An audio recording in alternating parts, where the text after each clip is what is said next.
Magandang umaga po sa lahat. Welcome po kayo sa ating gawain. Dito na po tayo sa mga awit 36:1. Akin pong babasahin. Kasalanay nangungusap sa puso ng masasama. Sa kaibuturan ng puso, doon ito nagbiwika. Tumatanggi sa Diyos at nitakot, ito'y wala. Purihin nawa ang Diyos sa pagbasa ng kanyang salita. Tayo po'y manalangin. Panginoon, maraming salamat po sa iyong pagpapala sa amin. Panginoon, maraming salamat sa pangalan ni Jesus. Namin, Panginoon, tagapagligtas. Lahat po'y magsabi ng Amen and Amen. Sa muli, magandang umaga. Kasalanay nangungusap sa puso ng masasama. Sa kaibuturan ng puso, doon ito nagbiwika. Mga kaibigan, so pag tayo ay matulog sa gabi, no, parang nagre-review tayo, no, parang nagre-review po natin yung ating nagawa sa araw, no, mula yung nagising tayo hanggang pagbalik na naman natin sa higaan upang magpahinga, no. So yan, no, na ano natin, no, na sa ating pagbulay-bulay, kasi hindi naman po tayo matulog agad maliban na lang kung pagod na pagod. Pagbulay-bulay rin i-review natin at saka yung mga nagawa natin na hindi maganda. Inaano natin, no, na bulay-bulay natin.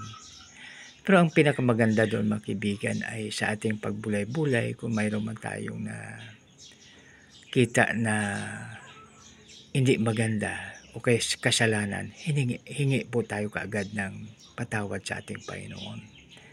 O kaya pwede rin yung tao na kung nagawa natin ng hindi maganda, pwede natin kausapin na humingi tayo ng tawad. So yun ang pinaka maganda na gagawin natin upang makatulog tayo ng masarap, no. Ito pa, no, tumanggi sa Diyos at nitakot, ito'y wala, no. Kaya ang pinaka-kwan po kasi, pinakamatapang na tao sa buong mundo ay ang umaamin kaagad ng kasalanan, no? Ibig sabihin na inaamin, hiningaan ng tawad, at saka kinakausap yung tao na kung saan siya ay nakagawa ng hindi maganda, no. So lalong-lalo na sa mag-asawa. Sa mag-asawa, ba sabihin, Mommy, I'm sorry, ito ang naano ko, no. So tapos halimbawa si Mommy naman nagsasabi niya, Daddy, pasensya ka na, no. Tapos pati sa ating mga anak, no, kasi kung halimbawa anak, sorry, no, tapos mayroon namang may isang anak naman na nag-testify din, no, na sabi niya, buti na lang sumunod ako kay Mommy at Daddy, no, kasi halimbawa paluin yung bata, bago papaluin niya, no, anong kasalanan o anong parusa, no, yan.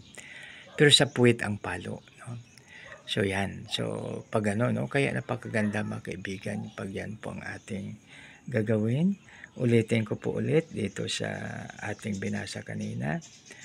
Kasalanay nangungusap sa puso ng masasama. Sa kaibuturan ng puso, doon ito nagbiwika. Tumanggi sa Diyos at nitakot, ito'y wala. Mga kaibigan, tayo na po'y manalangin. Panginoon, maraming salamat. Tulungan mo po kami, O Lord, na aming maisa puso namin ang iyong salita at sumaas sa aming isip. At Lord, please use us mightily in your kingdom, O Lord, para sa iyong kapurihan ko latihan. Sa aming dakilang Ama, ang Diyos ni Abraham, Isaac at Jacob, dinadahin po namin ito sa matamis na pangalan, yung anak na si Jesus, naming Panginoon tagapagligtas. Lahat po ay magsabi ng Amen and Amen. God bless us all.